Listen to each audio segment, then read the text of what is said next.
Diogo. Então, boa tarde a todos. Mais uma vez, né, para a gente é um enorme prazer tê-los conosco, né, na nossa reunião semanal. Hoje, no nosso encontro, a mestranda Fernanda Barbosa, né, que é orientada por vários de nós, né, na verdade a Fernanda tem 3 orientadores, né, tem o professor Diogo Simões, eu e o professor Tiago Lemos, lá da Uniswan. Espero que a gente mais ajude do que atrapalhe, né? Mas a gente tem desenvolvido essas atividades com mais de orientador, porque isso tem permitido com que os trabalhos, né, ganhem um corpo um pouco mais aprofundado, né, uma densidade um pouco maior. Então, a gente tem buscado desenvolver esse tipo de atividade. A Fernanda, particularmente, né, vai desenvolver o seu projeto em relação ao controle postural, né, explorando aspectos relacionados à dominância manual, né, à preferência lateral em tarefas de alcance e preensão. Então, muito em breve, ela vai estar, esperamos, né, passada o processo de qualificação, o exame de qualificação, ela vai dar início à sua coleta de dados, né? Claro, ainda aguardando aí a autorização, né? Quer dizer, as condições mínimas necessárias, né, para que a gente possa fazer isso com segurança na universidade. E aí, nesse sentido, a ideia é que, né, cada um dos mestrandos, né, ou das pessoas que vão desenvolver suas apresentações, desenvolva apresentações em temas correlatos aos seus projetos, né? Então, a Fernanda escolheu aí um corpo de artigos, né, para tratar sobre esse tema especificamente, que envolve a questão da postura, mas também a questão tarefas de alcance e preensão. Tá, Fernanda? Então, fica à vontade. Diogo, se quer complementar com alguma informação? Tranquilo? Tá, e aí, de novo, a gente estabelece aquela dinâmica. Caso alguém tenha alguma dúvida, levante a mão durante a apresentação. Fernanda, não sei se está conseguindo assistir, ver o chat, não, né? Não. Não, Pode então interromper com áudio mesmo, que não tá ótimo. atrapalha, não. Tá ótimo, então. Obrigado, Fernanda. Fica à vontade. Beleza, então boa tarde, pessoal. É um prazer estar aqui com vocês hoje. E hoje eu vou falar sobre a investigação do controle postural em seres humanos.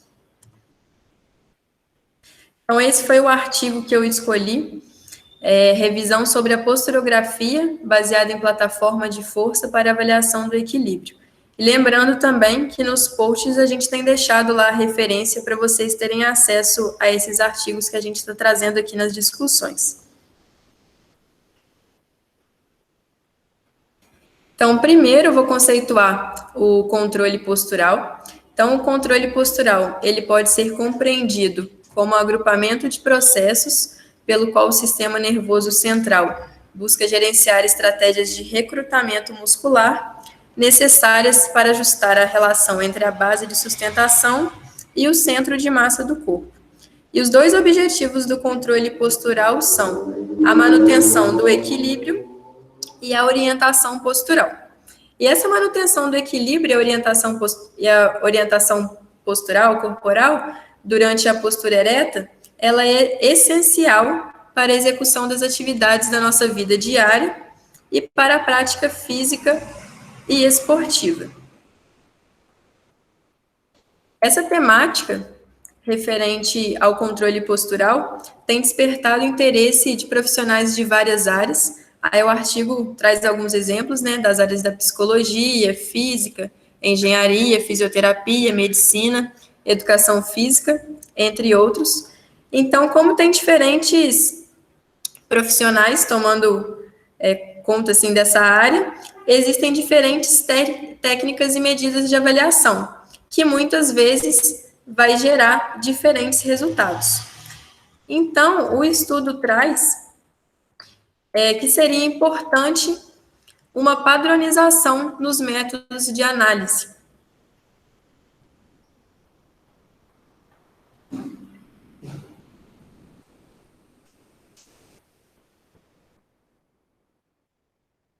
Aí, então, voltando a falar do controle postural, mais especificamente agora sobre a postura. É o conceito de postura. A postura pode ser compreendida como a configuração das articulações de um corpo, isto é, o conjunto de ângulos que expressam o arranjo relativo entre os segmentos do corpo. Então, dessa forma, existe uma infinidade de posturas que a gente adota na vida diária, como andar, como alcançar um objeto em casa, né, com as mãos, ou mesmo quando decide ficar parado em pé. Aí o artigo também traz que, mesmo quando a gente decide ficar parado em pé, vai oscilar, vai ocorrer a oscilação. Então, esse termo de postura ereta estática, apesar de ser comumente utilizado, ele é impreciso. Então, o termo correto seria postura ereta semiestática.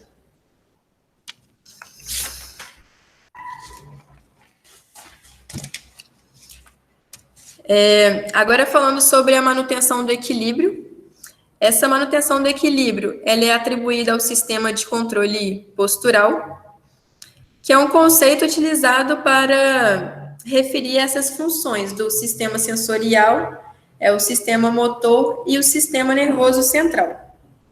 Então, o sistema sensorial fica responsável pelas informações sobre a posição dos segmentos corporais em relação a outros segmentos e ao ambiente.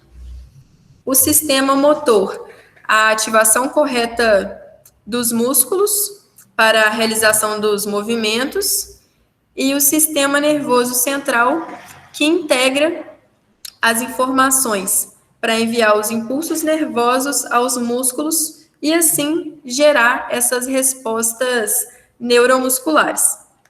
E essas respostas neuromusculares, elas são necessárias para garantir, por exemplo, na postura ereta e com os pés imóveis, né, parados, a projeção vertical do centro de gravidade do corpo, sendo que ele precisa ser mantido dentro de uma base de suporte, dando a estabilidade e permitindo o movimento dos segmentos superiores, por exemplo. Agora, continuando sobre os conceitos, né, temos que o centro de gravidade é o ponto de aplicação da força gravitacional resultante sobre o corpo, e a base de suporte é o de limite de estabilidade, o qual expressa o quanto dessa base de suporte o indivíduo consegue utilizar e se manter em equilíbrio. Aí o artigo traz um exemplo do envelhecimento, que a base de suporte não é alterada, mas esses limites de estabilidade, eles vão diminuir sensivelmente.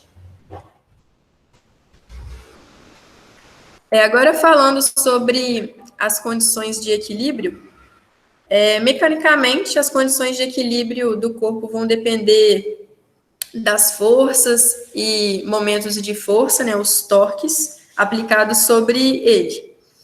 Aí o corpo vai estar em equilíbrio mecânico quando a somatória de todas as forças e momentos de forças, né, é igual a zero. E as forças que agem sobre o corpo, elas podem ser forças externas ou forças internas. Aí o exemplo de forças externas, temos a força gravitacional, que é sobre todo o corpo, e de força interna podemos dar o exemplo de batimento cardíaco, da respiração, ou até mesmo perturbações. Essas perturbações são geradas pela ativação dos músculos para a manutenção da postura. Fernanda, só um parênteses rápido, não sei se o Marcos, né, um dos autores, ele é físico, e ele trabalha com biomecânica já há bastante tempo. Na verdade, a formação do Marcos no mestrado, se eu não me engano, foi na área de engenharia nuclear, e no doutorado ele foi trabalhar com biomecânica, e hoje é uma pessoa assim, que se dedica muito a estudar o controle postural. Talvez aqui a maioria conheça até um software que ele desenvolveu chamado Sapo. não sei se vocês já ouviram falar, o Sistema de Avaliação Postural, né? Ele desenvolveu enquanto era professor na Universidade de São Paulo, e aí não tem muitos anos, ele passou num concurso para a Federal do ABC como professor titular, e hoje ele está na rede federal. E aí é interessante porque nesse contexto, né, do controle postural, se estabelece que, digamos, né, os dois pés apoiados. Então, se nós circundarmos os dois pés, né, quer dizer, a gente vai ter a base de suporte. E aí é aquilo que a Fernanda comentou em relação aos limites, né, quer dizer, na medida que eu me aproximo das bordas, né, eu começo a me aproximar de uma situação que vai me colocar numa situação de instabilidade.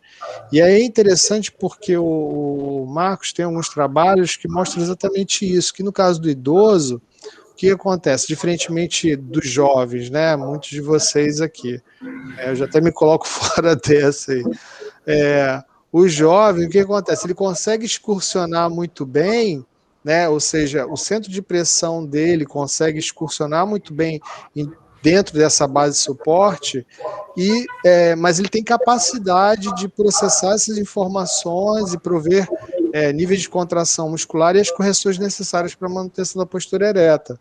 No caso do idoso, o que se percebe é que muitas vezes essa excursão ela é menor. E aí é até engraçado, né? Porque a gente pensa muito assim, se o meu centro de pressão está excursionando demais, a minha área de excursão é muito grande, eu sou mais instável, né? E o contrário, né? Quer dizer, você tem uma excursão menor para um quadro de mais estabilidade. Mas no caso dos idosos, tem uma expressão que é muito usada, é a ideia de um freezing, né? Como se o corpo ele ficasse mais...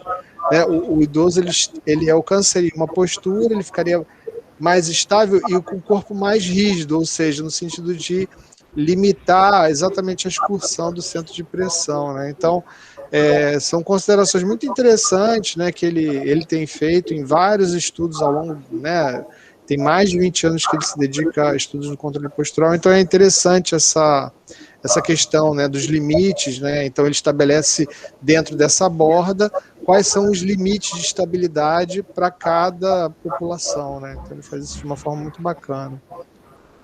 Sim, e ele entra também na parte mecânica, fala da questão do somatório das forças também.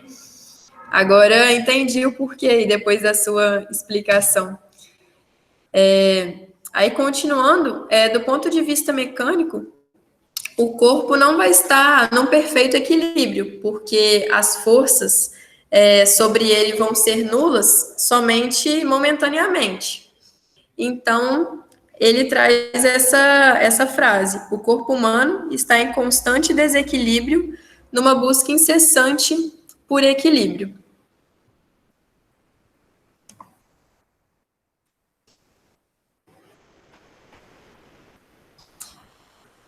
Então, como estudar o controle postural? Então, a maneira mais comum de avaliar o comportamento do corpo, né, durante a postura ereta, é pela oscilação. E a técnica utilizada, como já diz o nome do artigo, né, é a posturografia.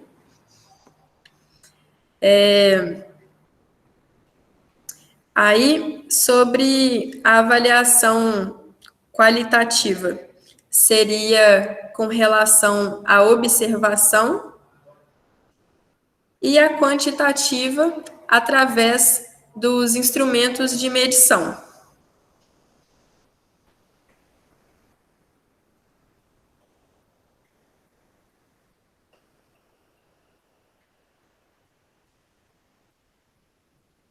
Deu uma travadinha para passar aqui.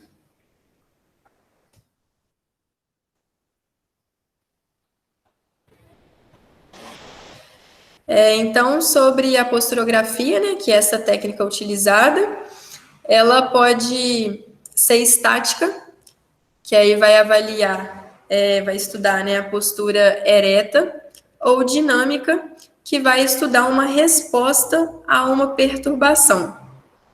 E a medida posturográfica utilizada é o centro de pressão.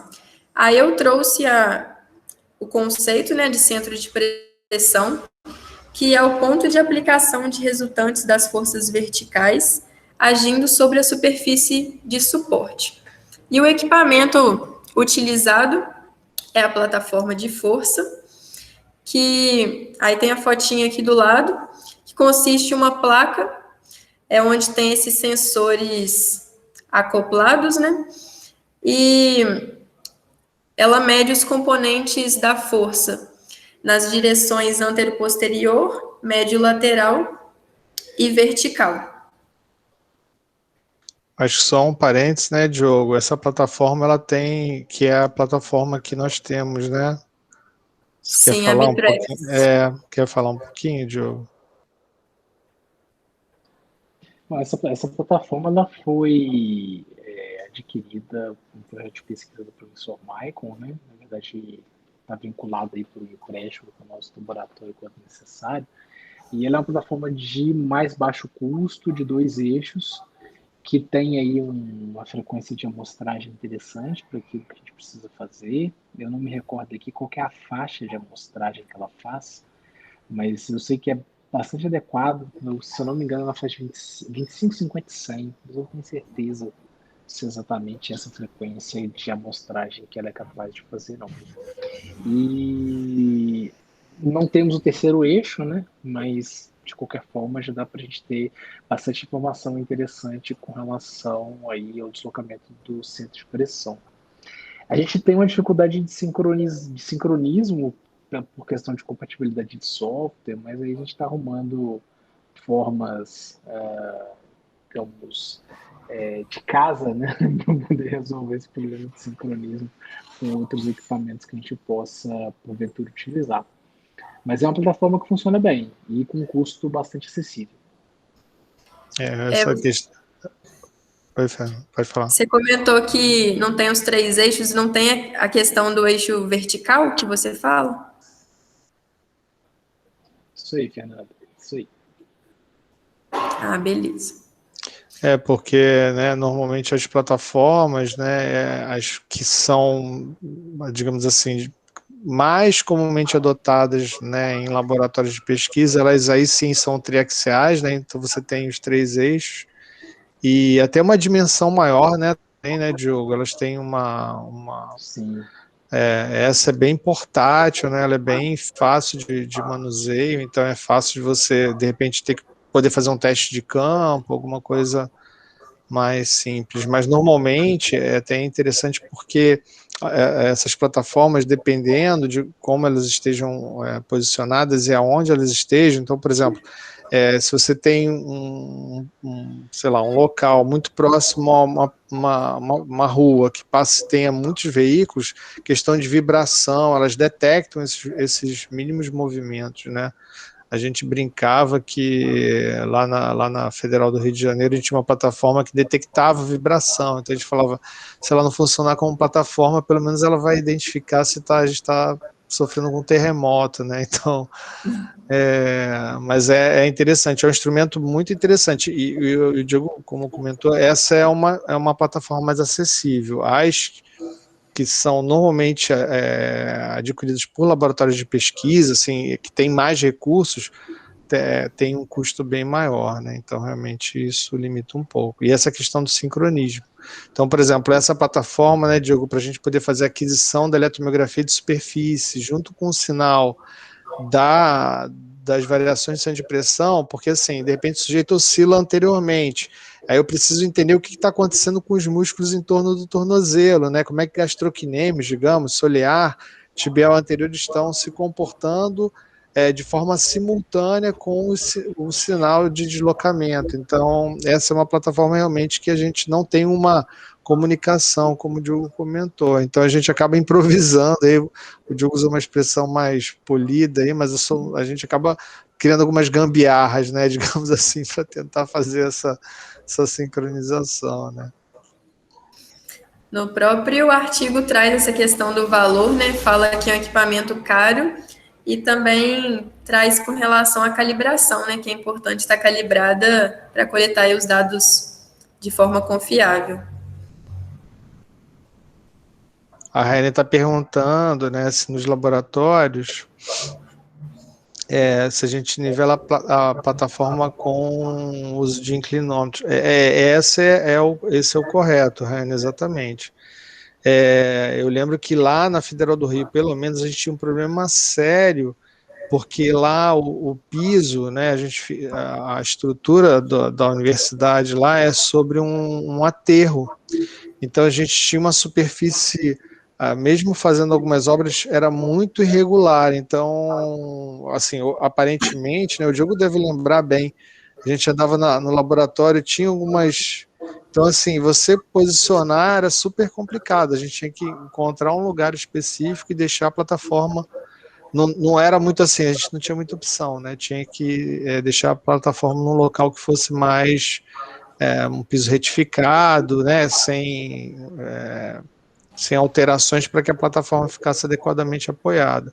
Em laboratórios que tem marcha, que você pode avaliar o equilíbrio, né, as forças de reação do solo, há quem faça um corte no piso e aí acople a plataforma exatamente no solo, que aí ela fica na altura do piso mesmo.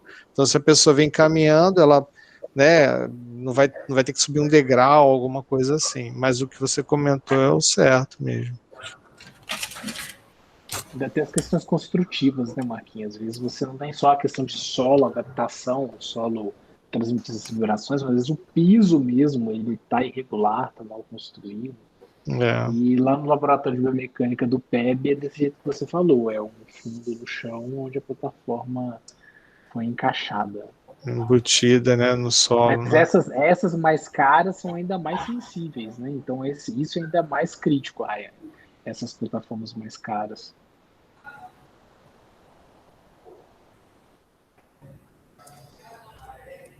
Posso continuar?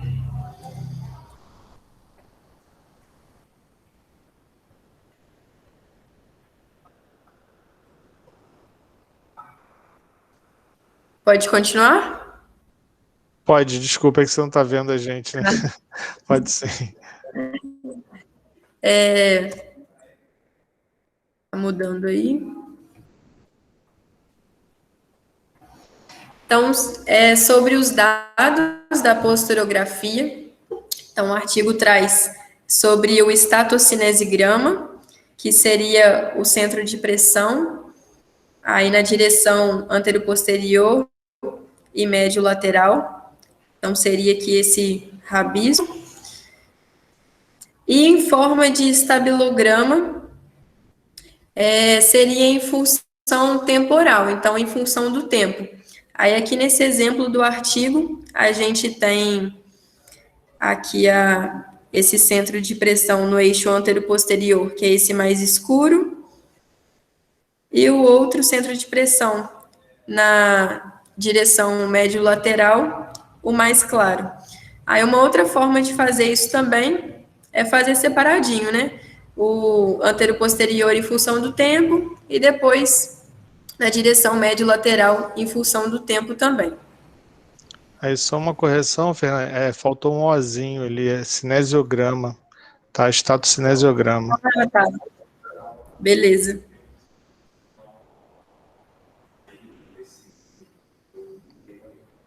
Tá vendo? Esse rabisco. Eu acho que estava escrito errado lá, que eu achei estranho, mas eu também nem pesquisei, deixei assim mesmo.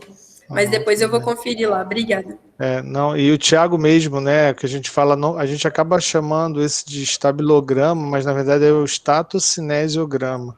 O Thiago Lemos, né, que veio, que trabalha também com controle postural, tinha chamado a atenção da gente numa oportunidade em que, porque a gente acaba usando a mesma expressão para falar de sinais relativos ao centro de pressão. Então, é interessante que esse artigo faz essa discriminação, né, ele separa bem os dois sinais.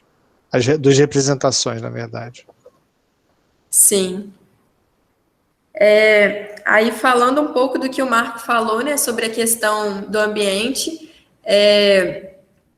que esses dados podem ser coletados em laboratórios, em clínicas, e realmente tem que ter cuidados com a questão da iluminação, traz no artigo, e também sobre os ruídos sonoros, que aí foi o que o Marco falou. Os parâmetros que eles falam que deveriam pegar, né, seria a frequência de aquisição e número de aquisições, aí são exemplos, né, tem vários parâmetros.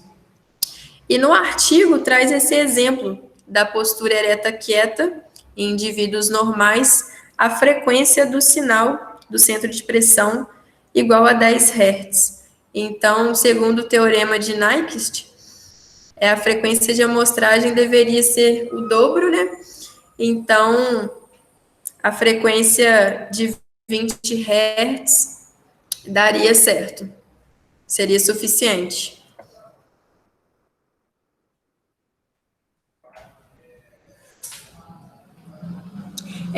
Agora, falando sobre o fator limitante, seria a questão da grande variabilidade do sinal do centro de pressão. Aí ele traz esse exemplo das várias repetições, que aí poderia ocasionar, né, um processo aí de aprendizagem.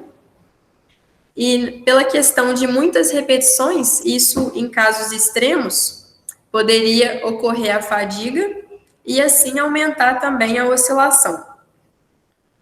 Aí no artigo também traz algumas recomendações, aí eu listei aqui, que recomenda-se de 2 a 4 coletas de dados do centro de pressão.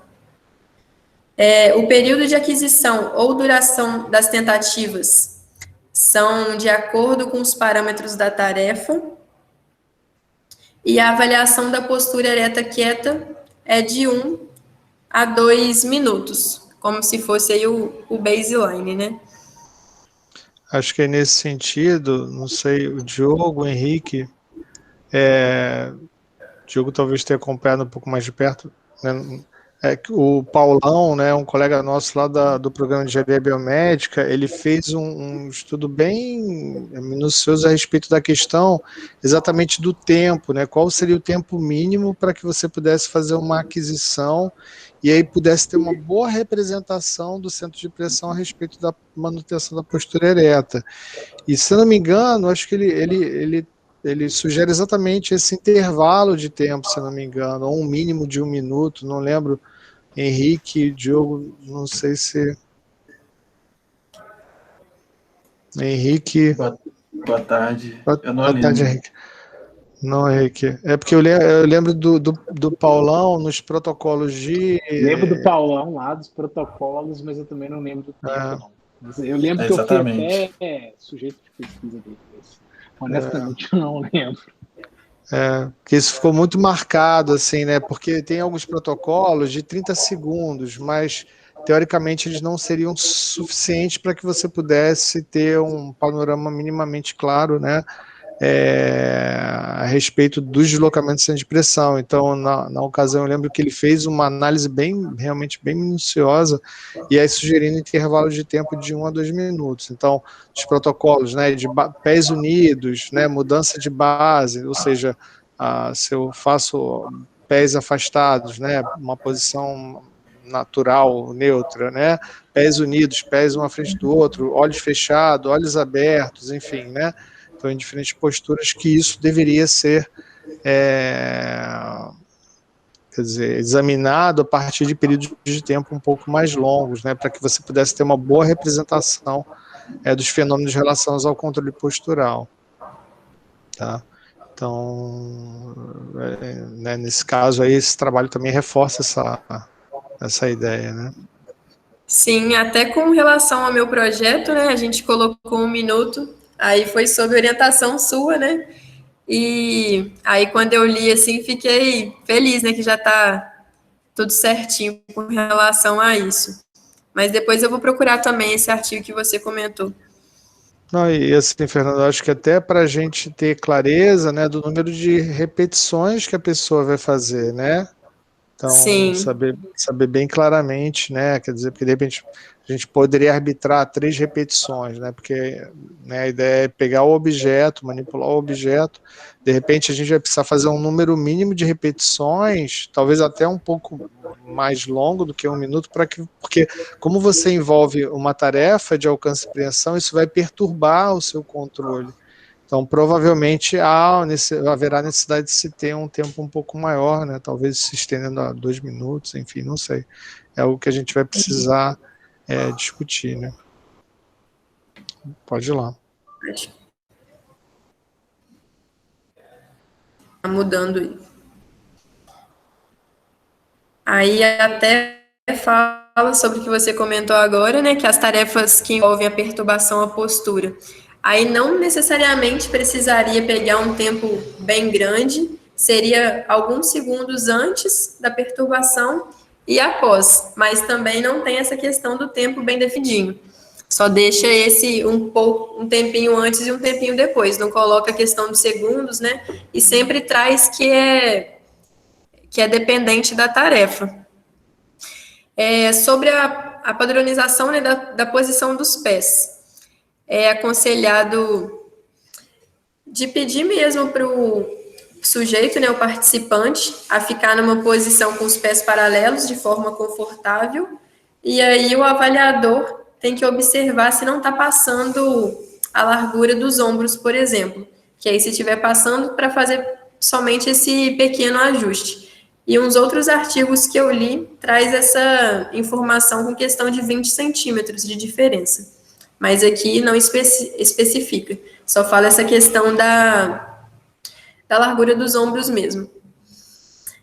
Sobre a questão de segurança, aí a questão de tomar cuidado com relação a quedas, né, por exemplo, ainda mais no caso de idosos. Traz um exemplo também sobre um colete, que aí tem uma coisa aqui no ombro também para segurar. Aí entra naquele caso, será que esse colete não vai atrapalhar a avaliação do controle? É igual quando a gente já comentou assim, em outros momentos, de tá cheio de coisa lá na pessoa e falar, anda de forma natural, né? A questão do colete seria bem próximo disso daí também. Aí fala que também, apesar dos instrumentos mais utilizados para avaliação postural ser a plataforma de força e ser o centro de pressão, não tem o consenso de quais variáveis do centro de pressão devem ser utilizados. Aí o artigo traz que um dos parâmetros de maior confiabilidade é a velocidade média do centro de pressão.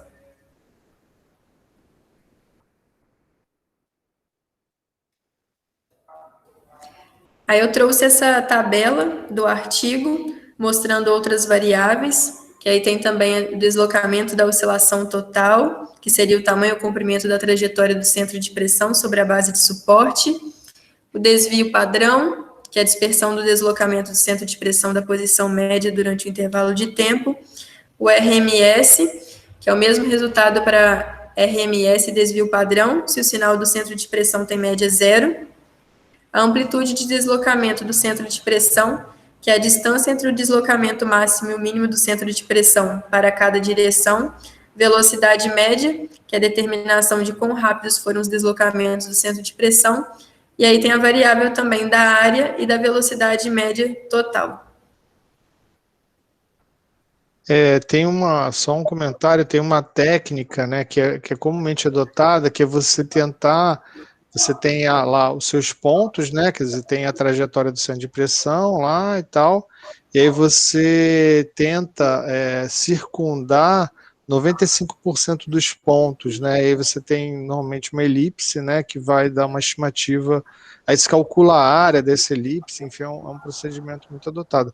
Agora, uma coisa interessante que o Thiago, no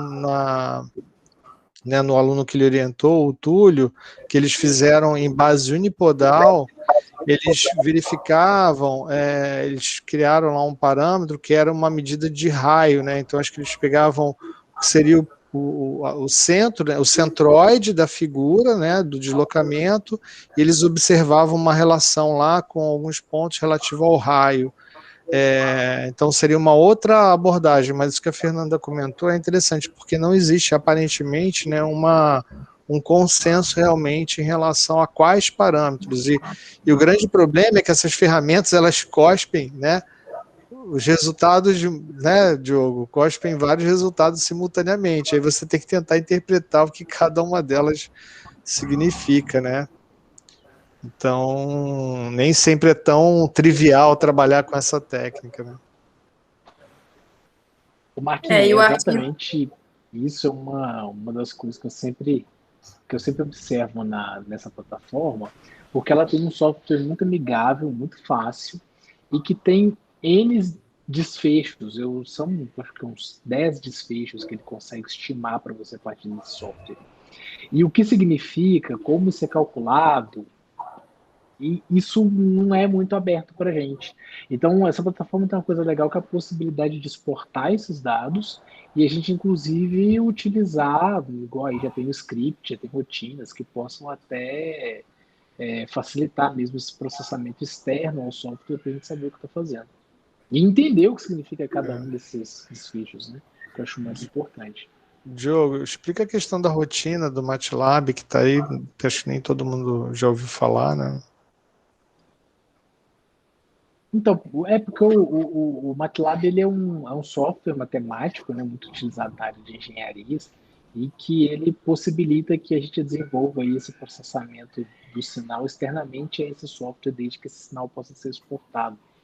Então, ele dá bastante autonomia para que a gente, entendendo o que esteja fazendo, a gente consiga programar a rotina de computador para fazer essas análises. Então, essa coluna que aparece aí, rotina de MATLAB, são os comandos que são dados, né? Então, só para dar um exemplo aí nessa primeira linha aí, ele cria uma variável DOT, né, que é o que a gente chama de deslocamento da oscilação total, que é igual ao somatório, esse somatório da raiz quadrada daquela outra variável, né, CPAP elevado ao quadrado, mais o CPM elevado ao quadrado ponto a ponto. O ponto a ponto ele é porque é um vetor de dados. Né? Então, a cada instante de amostragem, ele está guardando uma posição do deslocamento de pressão. Então, ele vai guardar aquilo dentro dessa variável. Então, é um processamento externo que ele está fazendo. Então, é uma possibilidade que a gente tem de fazer esse manejo e saber realmente o que a gente está fazendo, né? É quase um ver para crer, e não que o software esteja errado, acho que essa não é a questão, mas uma das coisas que eu acho importante desse ponto é a gente saber o que a gente está fazendo e o porquê a gente está fazendo. Sem simplesmente aceitar, o valor é esse, o que significa esse valor? Eu sei, se eu não sei como ele foi calculado, e aí? Então, acho que esse é um dos pontos interessantes da gente trazer isso para fora. Diogo, a Ana fez um comentário a respeito, né, se é muito difícil, né, que ela perguntou se é muito difícil, né? Desculpa, professor, não é um comentário. É difícil aprender a programar MATLAB? É um complemento, eu tive acesso a... Pode falar, Ana. Eu tive acesso depende, a professor, e eu achei muito difícil, não consegui sair do básico dele. Ele é bem complicado de utilizar o MATLAB. Ele realmente exige muito tempo de prática, ele exige uma dedicação aí de matemática, que às vezes nem todo mundo tem essa afinidade, e isso é relativamente normal. Realmente ele não é um software fácil. Eu acho que você está correta, mas ele não é impossível. Eu acho que assim, dá para poder ir se virando, entendendo com algumas rotinas que você vai vendo que os colegas vão aprendendo. Então, assim, eu que sou uma pessoa que não tenho muita afinidade matemática, por assim dizer, apanhei um bocado, mas deu para aprender alguma coisa, né? Mas foram anos, né, Marquinhos? A gente conseguir aprender alguma coisa, foram anos. Realmente não é simples, não, está certo. E somos 3. Eu deixei de programar em MATLAB há muito tempo, né? Sou de uma geração mais antiga. Mas, Ana, uma coisa que eu acho que hoje, pelo menos, ajuda muito, né? São os fóruns, né, Henrique, Diogo? Acho que tem uma série de espaços na internet, locais na internet, que você consegue discutir, né? Ideias, enfim, aí você já encontra algumas rotinas prontas, então tudo isso ajuda bastante. Compartilhar script, né? Então ajuda muito. Você não precisa reescrever necessariamente, né? Então, provavelmente, se você procurar aqui, né, rotina MATLAB, digamos, desvio padrão, centro de pressão, jogar isso no Google, provavelmente você vai achar alguma coisa na linha do que está aqui no artigo, né? Então, uma rotina mais ou menos já pronta. Por exemplo, o pouco que eu aprendi foi com os meus amigos da engenharia, porque sozinho é muito difícil. Até tem alguns textos mais amigáveis, né, você encontra aí, eu já vi eu mesmo tenho, né? Eu tenho LabVIEW for Everyone, mas tem MATLAB for Everyone, então tem para todos, né? Para o basicão, tem para todo mundo. Fernando, fica à vontade. Então, dando continuidade, as considerações finais do artigo é sobre a importância, né, da padronização, igual com relação aos parâmetros, ele só traz a respeito da velocidade média do centro de pressão. Aí ele mostra também as sugestões mais empregadas, que foi algumas que eu mostrei, e fala que essa temática carece de estudos. Então, até motiva, né, a ter novos estudos dentro dessa temática. Mas como esse artigo, se eu não me engano, é de 2010, então, assim, talvez até tenha, mas alguns, assim, recentes nessa temática mesmo.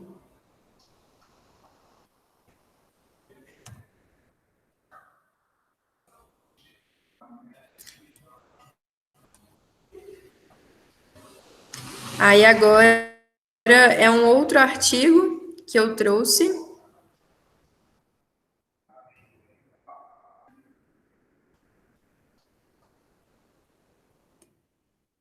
Até importante, rapidamente, essa revista que a Fernanda, né, a partir do qual ela extraiu esse artigo, é hoje talvez a principal revista sobre questões relacionadas à postura. Então, marcha, locomoção e postura, né? Então, quando eles falam de postura, eles fundamentalmente falam de postura ereta. A gente até recentemente submeteu um trabalho que falava de postura de membros superiores, mas eles não aceitaram. Então, eles tratam muito particularmente de locomoção e aspectos relacionados à postura, principalmente postura ereta, tá? Então, a Gait Imposture, uma revista... Inclusive, se não me engano, tem uns 3 ou 4 anos, eles lançaram um texto técnico, dando algumas sugestões de processamento, coisas bem básicas. Seria talvez um resumo desse artigo que a Fernanda está apresentando. Aí esse artigo mesmo eu tive bastante dificuldade, até para traduzir, assim, foi bem difícil, então eu fui lendo de acordo com o que eu sei, assim, do inglês. Aí, por isso, eu peguei poucas informações, então eu acabei não trazendo detalhes desse artigo. Sobre os participantes. Então, foram 17 voluntários, destros saudáveis, 14 mulheres e 3 homens. A idade é de 31 anos, altura 1,68 aproximadamente, peso de 61, e todos tinham visão normal ou corrigida para normal.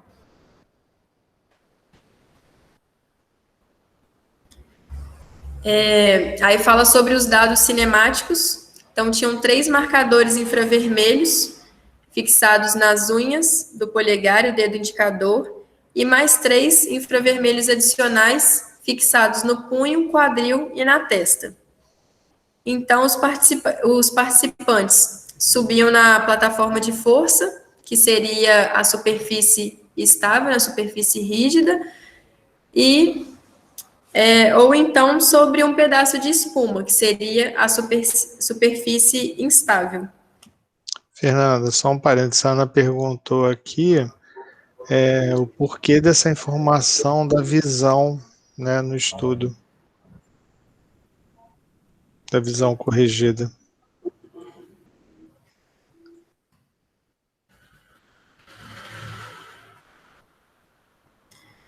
Então, pelo que eu sei, é porque isso vai alterar a questão do controle postural. Até, por exemplo, artigos que eu li a respeito de fazer sem o auxílio da visão, vai perturbar muito mais o controle. Aí, pelo que eu sei, é nesse sentido. Se vocês quiserem complementar. Não, esse é um aspecto interessante mesmo, assim. É até engraçado, porque eu não lembro dos trabalhos, pelo menos dos que eu acompanhei, necessariamente se avaliar quer dizer, a acuidade visual, né? Teoricamente, se a pessoa está usando óculos, o óculos é o suficiente para que aquela correção seja feita. Mas, por exemplo, pessoas de repente que se apresentam, né, sem o uso de óculos,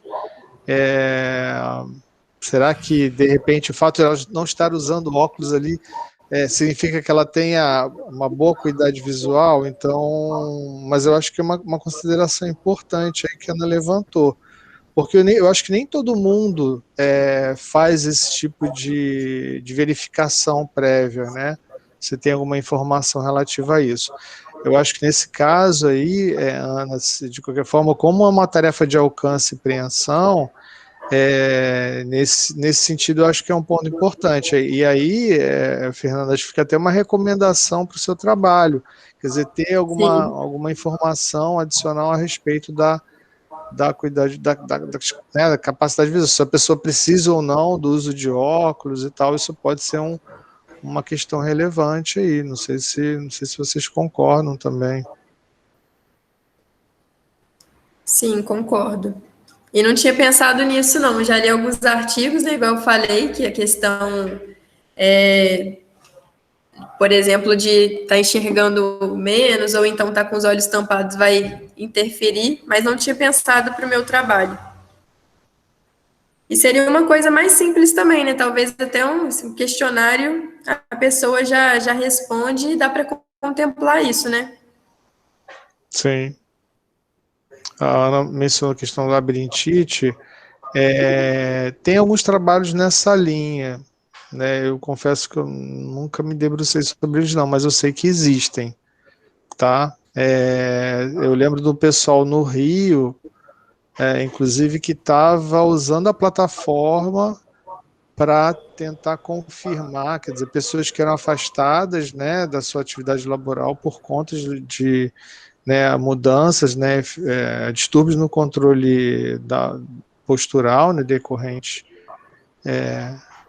Sim, Ana, exatamente. Não, exatamente. Aí eu lembro de um trabalho de uma colega nossa, a Miriam, que ela trabalhou com o pessoal da otorrino exatamente nesse sentido, né, de tentar investigar melhor, porque são feitos estímulos, enfim, e aí se avaliar se realmente aquela pessoa ela estava, até para se tem um falso positivo aí, né, alguma coisa nesse sentido, se a pessoa estava fingindo ter algum distúrbio de equilíbrio, né? Então, mas é interessante também. Eu acho que não sei até que ponto essa população ela realmente é investigada, tá? Eu não sei se utiliza também a questão da plataforma para algum dado com questão da labirintite. Eu, por exemplo, tenho, né? E quando fui diagnosticada foi com manobras, né? E também tem eu não sei o nome do exame, né? Que joga aquele arzinho quente, se eu não me engano, no ouvido. Aí faz as manobras, né? E vê se a pessoa vai ficar tonta, vai sentir alguma coisa assim. E com relação a isso, da labirintite, eu acho que vai depender muito também de questão da crise, porque eu, por exemplo, vivo muito bem, faço até essas questões de circo, de ficar de cabeça para baixo, movimentos nos aéreos, mas quando está atacada eu não consigo fazer nada, aí tem que tomar remédio e dar um tempinho até a crise passar. Aí não sei como que investigaria isso, essa questão da crise também. Mas é um assunto interessante.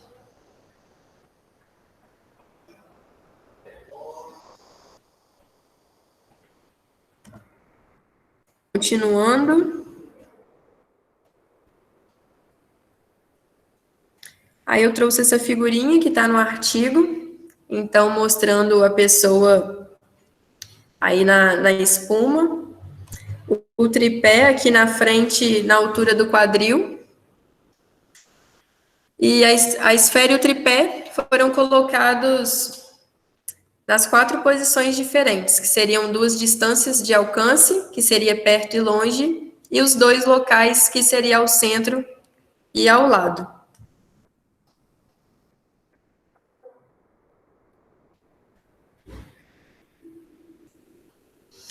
Aí, sobre o procedimento. Primeiro, o experimentador vai dar um sinal verbal, que é para indicar o início da coleta de dados.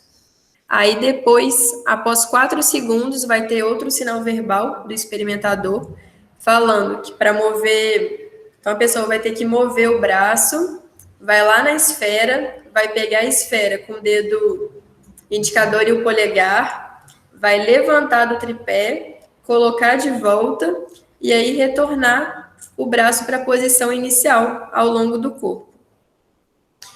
Então, cada uma das 8 condições, nas 2 superfícies e nas 4 posições dos objetos.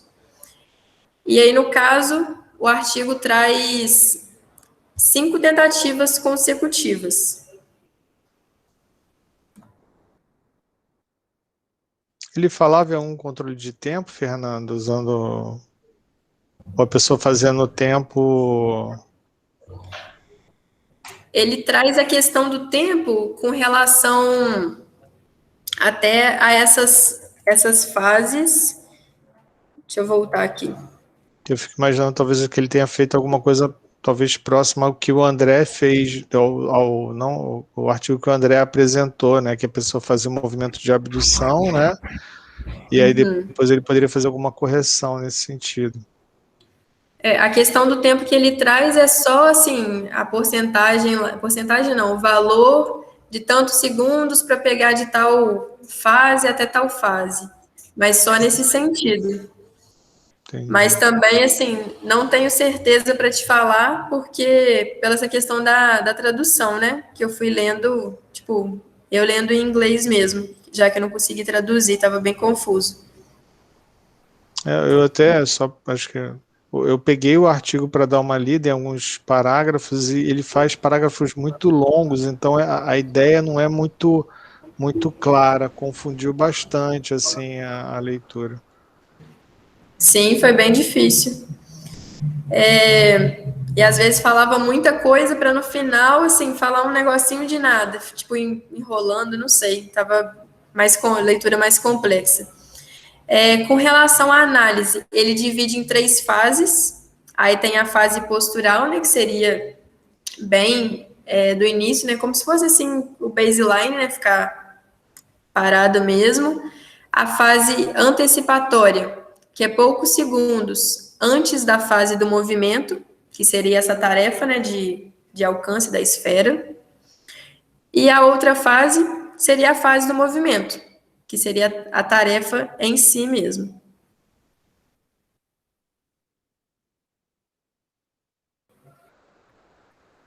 Aí, sobre os resultados que o artigo apresenta. Então, ele traz esses resultados pelas fases, né, que eu falei. Então, na fase postural, a posição do centro de pressão era mais variável quando estava sobre a espuma do que numa superfície estável. Na fase antecipatória, a posição do centro de pressão era mais variável quando estava na espuma também. E aí traz também que a variabilidade na direção médio-lateral da posição do centro de pressão era também influenciada pela localização lateral e pela distância de alcance. E na fase do movimento, os deslocamentos na direção antero-posterior e médio-lateral do centro de pressão eram menores quando ficavam em cima da espuma.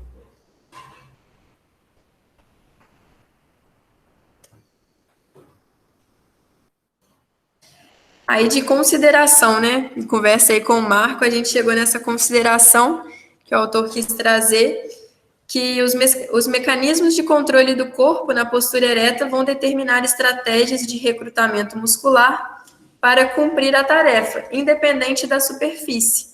Então, o corpo vai ajustar para conseguir fazer esse recrutamento e vai cumprir a tarefa estando na superfície rígida ou então estando na superfície instável, que seria a espuma, né, que o artigo traz. O que eu deduzi, né, o tipo de redação, ele sugere que, então, as trajetórias, né, quer dizer, os parâmetros cinemáticos do membro superior, a princípio, não são grandemente afetados, né, pelo fato de você estar numa superfície mais ou menos instável, pelo menos, né, nas 2 superfícies que ele testou. Então, ele relata a ideia de uma questão até de redundância, né, no controle postural para tentar minimizar os erros, né, durante a tarefa de alcance e apreensão.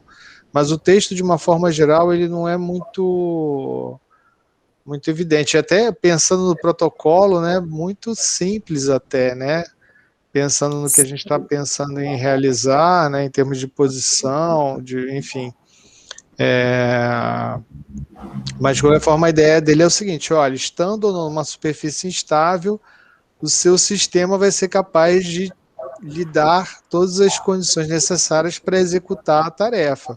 Mas aí é aquilo, né? Eu acho que essas observações que a Ana fez, por exemplo, em relação a depender da acuidade visual da pessoa, né? Se ela, por exemplo, você tem nesse artigo um grupo de pessoas jovens, né? Se fossem idosos, né? Ou que apresentem algum tipo de distúrbio específico, né? Não sei. Ou lidando com outros níveis de densidade, né? Uma outra pergunta que eu tinha feito à Fernanda também em relação à densidade do material. As superfícies instáveis hoje são muito usadas, né, na reabilitação, né, no exercício físico. Você vê em academias as pessoas usando superfícies instáveis na reabilitação da mesma forma, como uma maneira de se, né, estimular. O pessoal até chama de exercício proprioceptivo, né? Eu até conversando com a Aureliana uma vez, falando, a propriocepção está lá, o exercício... Quer falar, Diego? Pode falar. Isso é exatamente esse ponto, essa grande polêmica que você... Polêmica não, porque eu acho que conceitualmente não tem nada de polêmico. Não é proprioceptivo, né? É de estabilidade articular. A propriocepção está lá, você marcou, é outra coisa. Que dá a entender, né? Então, ó, eu vou fazer esse exercício para usar meu sistema proprioceptivo, né? Então, fora dele eu não uso, né? Então, dá um pouco essa percepção, né? Mas é interessante, assim, eu acho que esse tipo de... O Aureliano andou desenvolvendo uma série de trabalhos, inclusive, lá no Rio de Janeiro, investigando essas superfícies. Então, a ideia do Bosu, para quem não conhece, o Bosu é aquela meia bola numa base rígida, né? Numa base rígida que você pode usar ou a base da bola, né? Ou a superfície rígida. Ele testou espumas também. E o interessante é que há uma resposta autonômica interessante em termos de variabilidade da frequência cardíaca, né? O quão desafiadora é a tarefa. Então, eles avaliaram alguns aspectos emocionais. A gente pensa muito no mecânico, né? Mas tem outros efeitos também relacionados. Então, eles fizeram monitoramento de frequência cardíaca, frequência respiratória. Então, assim, o realizar o exercício numa superfície instável não é algo do tipo, só um desafio puramente biomecânico, tem outras questões também relacionadas, né? Então, eles fizeram essa avaliação em diferentes superfícies e aí fizeram até uma graduação, né, do estar numa determinada espuma com uma determinada densidade, do estar num balancinho, do estar numa, né, ou seja, diferentes dispositivos que evocam esse tipo de efeito, né, que quer dizer, provocar um determinado, né, a instabilidade do corpo do sujeito. Então, é uma questão, sem dúvida nenhuma, interessante. E aí, claro, no caso da Fernanda, a ideia é exatamente verificar não se a postura afeta o controle, mas saber, dependendo do tamanho do objeto, se eu uso mão dominante, se eu não uso mão dominante, né, o que eu mobilizo em termos de controle, né, o quanto que isso... Né? Então, se eu faço uma tarefa de alcance e apreensão, se eu estou, por exemplo, no banho, vamos imaginar, vou pegar o sabonete, dependendo da posição que eu esteja, estou numa superfície, né, com uma grande redução de atrito, né? Vamos pensar em situação de queda.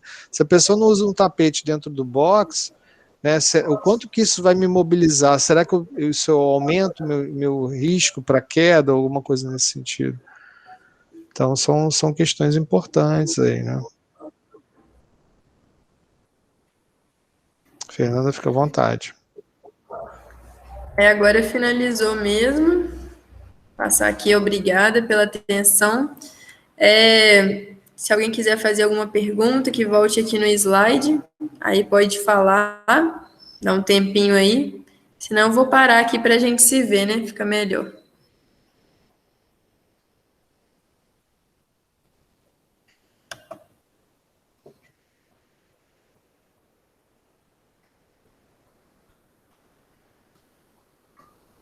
Alguém tem alguma pergunta ou comentário? Alguma experiência prévia com esse tipo de avaliação na clínica?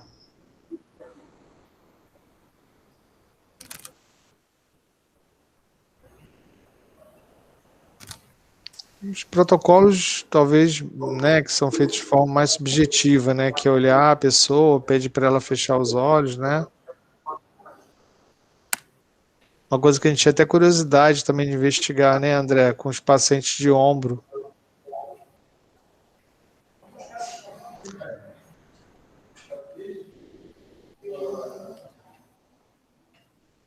E o que eu percebi também com relação assim a esses artigos, né, de tarefa, assim, bem próximo do que seria meu projeto de mestrado, é que não tem assim muita coisa. É igual eu achei esse, trouxe ele assim mesmo confuso, porque não tinha outro, né? Queria mostrar algum bem próximo do que eu vou trabalhar.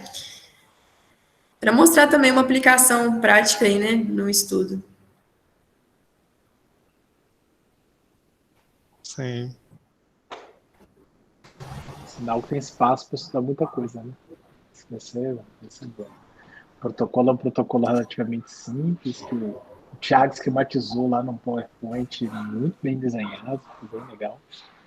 E é isso que você viu, Tiana. Tem espaço, né? Tem espaço para muita coisa para poder estudar. Legal.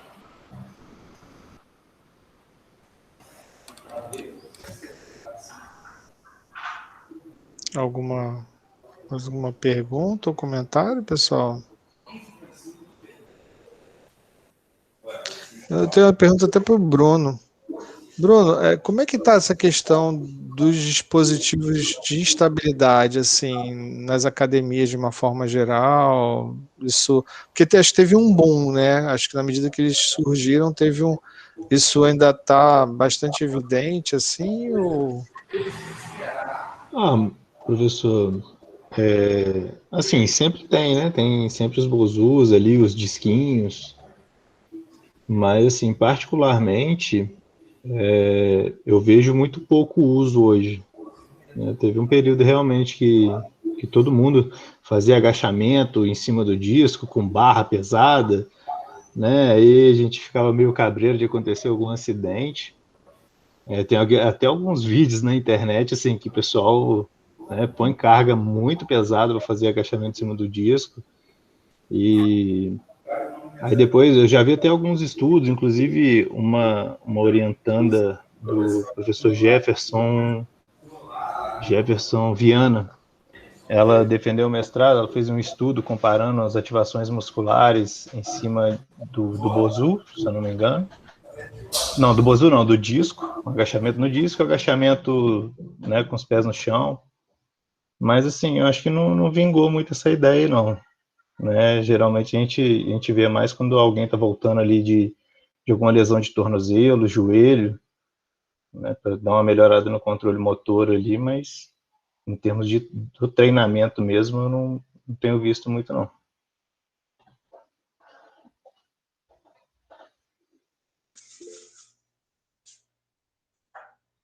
Ela está colocando a questão do risco, né? Eu acho que a questão da supervisão, ela é bem delicada mesmo, Ana. Sem dúvida alguma. Né? Talvez, eu não sei, talvez a gente, né, na educação física, não sei exatamente na física, até porque na física a gente tem oportunidade de falar um pouco mais sobre isso, mas não sei se na educação física, não sei se o Bruno ou a Fernanda tiveram oportunidade, mas como lidar com esses dispositivos, né? Eu acho que a gente não tem muita clareza, né? Agora, eu acho também interessante, né, pegando aí, que o André já tem mais tempo, mas Lorena, que é médica, a forma como se avalia, né, quer dizer, controle do equilíbrio no âmbito clínico, né, quer dizer, pegando aí, continua, acho que ainda de uma forma muito qualitativa, né, André? O André tem mais tempo aí. Acho muito subjetivo, né?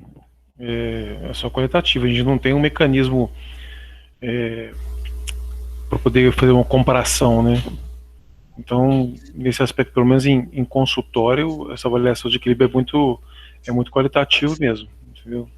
Não tem um instrumento capaz de validar informação e muitas vezes trocar informação com outros colegas ou com outras instituições, né? Uhum. Acho que até porque a questão do custo, né? O equipamento ainda é muito caro. Mesmo, eu não sei, quanto é uma plataforma dessa, Diogo? Você tem...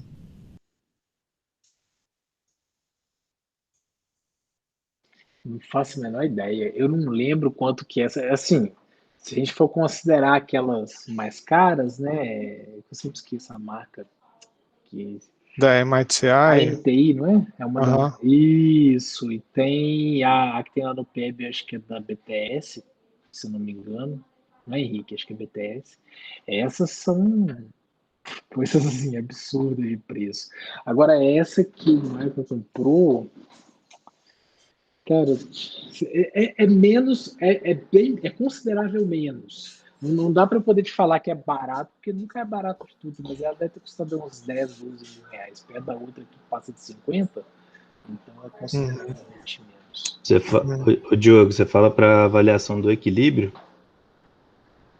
Essa plataforma No de caso, posturografia da tem IPS. alguns estudos comparando a plataforma do Nintendo Wii, né? Que no caso seria Tem. 200 e poucos, 300 reais no caso. Será que ela não, pelo menos assim, para casos clínicos? Aí A Ryan já fez até uma que seja útil, aí cotação tem que aqui. ver como que vai estar rodando. Ó, a Ryan já fez até uma cotação aqui, ó. Eu tô meio sem informação, tô meio por fora, mas $1.500, vai dar mais ou menos uns 10 mil reais, mais ou menos. Então não chutei tão errado, não. Plus tax, né? Mas quando... plus taxes, ainda tem isso ainda. Fala, Henrique. O Henrique, só um minutinho. O Bruno, com relação a essa plataforma do Wii, eu não sei como que tem sido feita com a aquisição de dados por conta da unidade, né? A unidade que o videogame usa, unidades arbitrárias. Então tem que ver como que esses softwares estão lidando com essa calibração, até mesmo para ele, talvez para o uso clínico, que você não precisa de uma precisão tão grande nas medidas, possa até ajudar, mas talvez para questão diagnóstica, já não sei se seria tão. Teria que ver como que está aí essa aplicação hoje, eu não tenho esse conhecimento, não. Fala, Henrique. Boa tarde, pessoal. Parabéns, Fernando, pela apresentação. Sobre o Wii, tem muita gente que usa, tem a própria plataforma do Wii, mas acho que também tem o Xbox, que tem um sensor de visão, não sei como é que chama, é um visor de movimento. E ele é open source, então o pessoal usa bastante. E sobre as avaliações de postura, tem o Anderson Daibert, que trabalha bastante com isso, com estabilometria, né, lá no IBSM. Então ele faz bastante análise, né, clínica, e ele até sugere isso, fala que tem pouca conversa entre os profissionais, justamente, por exemplo, uma pessoa que vai passar por uma cirurgia ortopédica, seria legal, né, você fazer uma avaliação estabilométrica antes e depois, para você saber lá como é que, né, sua reabilitação. Foi até o tema que a gente conversou no seminário que a gente fez lá do IBSM. Então, realmente, acho que falta essa conversa e tem esse aparelho aqui. Não sei se tem outros lugares de fora que também trabalhem com isso, na parte clínica. Mas, qualquer coisa, qualquer dia eu convido ele para falar, né, para conversar um pouquinho com vocês. Vocês devem ter contato dele também. Legal. O Henrique me fez lembrar, eu não sei se o André tem contato com o pessoal do Instituto Nacional de Traumatologia. Eu lembro que há muitos anos, eu até participei, assim, um período curto, eles estavam implantando um laboratório de análise de movimento, aí o hospital foi todo ali para próximo do Porto, né, do Cais do Porto, perto da rodoviária ali, mas antes, quando era próximo à Praça da Cruz Vermelha, eles tinham construído um laboratório. Aí até depois eu saí, o Paulão foi para lá com o Cagi e tudo mais, o pessoal da cópia, mas até quando eu fiquei, a gente chegou a fazer avaliação de marcha de pacientes que iam ser submetidos à protetização de quadril, pelo menos marcha. Eu cheguei a participar de marcha, imagino que depois eles tenham também feito outras avaliações também, porque aí tem a questão do acesso, né, André, acesso lateral, acesso posterior, né? E aí tinha uma discussão, eles estavam querendo, porque parece que tinha porque era mais, assim, eu lembro que aí tinha questão de alongamento de tendão, né? Mas na questão da protetização era muito comum. Os pacientes vinham, aí eles faziam uma avaliação e a gente tentava ajudar na medida do possível a pensar um pouco, né, em como a questão, né, as informações que eram colhidas poderiam ajudar nas estratégias lá de cirurgia, de colocação da prótese, né? Mas eu concordo plenamente, Henrique. Eu acho até, eu fico imaginando, né? Até correção visual mesmo, né? De repente podia ter alguma coisa também relacionada a isso, não sei. Eu acho que tem. Né, uma vez a gente ficou brincando, né? Assim, em vez de usar o bafômetro, você podia usar a plataforma. Então, Polícia Rodoviária Federal, em vez de passar o bafômetro, colocar o cara em pé ali na plataforma e ver como é que ele se comporta, né? Verdade. Eu até lembrei de um caso que o Anderson avaliou uma pessoa que chegou lá com o equilíbrio totalmente alterado. Ele foi perguntando, descobriu que a pessoa tinha bebido bastante na noite anterior e na manhã seguinte foi fazer o teste, deu totalmente alterado. Então, acho que funciona mais que o bafômetro mesmo. Rafael falando, né? O Rafael Vasconcelos falando da taxia, né? Mas tem lá na plataforma. Mas vocês chegavam a usar lá no João Penido, Rafael?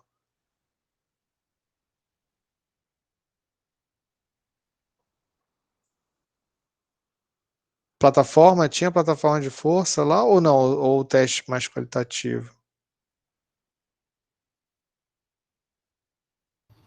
Ô Marco, desculpa, cara, que meu microfone não tá muito bom aqui, por isso que eu tava digitando. Não, Desculpa. não, Lá a tranquilo. gente usava uma plataforma que ligava no videogame, né? E parece que tinha tipo de um display na frente que reconhecia o equilíbrio do indivíduo. Ele botava umas pecinhas assim no corpo.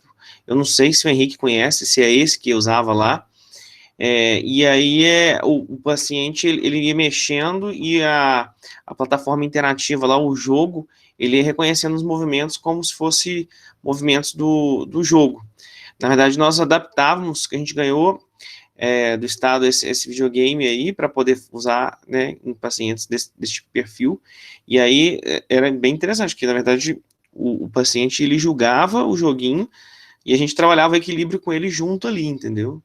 Então, usavam as plataformas, mas ele não pisava na plataforma igual, né, o colega citou aí, o Anderson Dalbert, né, que parece que analisa pisado, equilíbrio, descarga de peso no pé. Não era esse tipo de stand-up, assim, de plataforma, não. Ele reconhecia pelo movimento, nós treinávamos o equilíbrio pelo movimento. O display era colocado na frente da televisão, e aí ele reconhecia o paciente à medida que ele se movia, ele interagia com o boneco lá, e aí nisso ele treinava equilíbrio, porque ele tinha que, por exemplo, passar por caminhos, e aí ele tinha que se equilibrar enquanto o bonequinho estava passando, e aí fluía. Eu não sei se eu fui claro, se eu consegui me fazer claro aí. Sim, sim, sim. É até interessante, de repente, verificar qual que é o equipamento, né? Porque eu pelo menos eu não conheço, né? Mas eu já vi essas aplicações que o Bruno mencionou em relação ao Wii, o Kinetic também, né? A Ana também mencionou.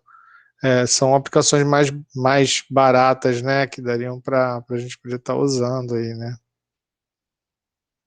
Mas sem dúvida a plataforma, né, a ideia da plataforma, de uma plataforma triaxial lhe dá muitos recursos, né, mas aí tem aquilo que o Diogo comentou, a questão do alto custo, né. Então para a gente, né, é muito caro, né.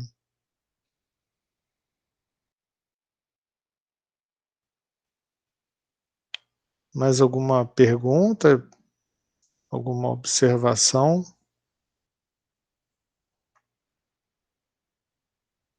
Não? Então acho que encerramos o nosso encontro de hoje. Então agradecer mais uma vez a presença de todos, né? Agradecer a Fernanda aí pela apresentação. Né? A gente agora, né? Acho que foi bom nós termos discutido aqui. Obrigado você também, Ana, né? Foi bom, né? Até muito boas perguntas, né? Eu acho que até para você pensar também no seu próprio projeto. E, se eu não me engano, na próxima semana, Rafael Scari, correto? Não, eu acho que é a Renata. A Renata, tá. Isso. Aproveitar também para agradecer pela presença, atenção de todos. É sempre uma oportunidade passar a tarde com vocês aprendendo. Diogo? Eu confesso que já estou curioso para ver os resultados da Fernanda. Isso tudo. Enfim, mas se a gente ficar pensando muito em spoiler, vamos embora, né? Tá ficando bem legal. É isso aí, povo. Obrigado a todos aí. Até a próxima. Obrigado, também reforçando aí, agradecer a presença de todos. Até a próxima semana. A Fernanda vai estar divulgando no Instagram nos próximos dias, então aí o material que a Renata vai apresentar, né? Lembrando que a Renata está trabalhando com dominância manual, né? E a ideia é de se avaliar o recrutamento muscular por meio de eletromiografia de superfície. Então, um grande abraço a todos, aí um excelente complemento de semana aí, tá? Fiquem todos bem.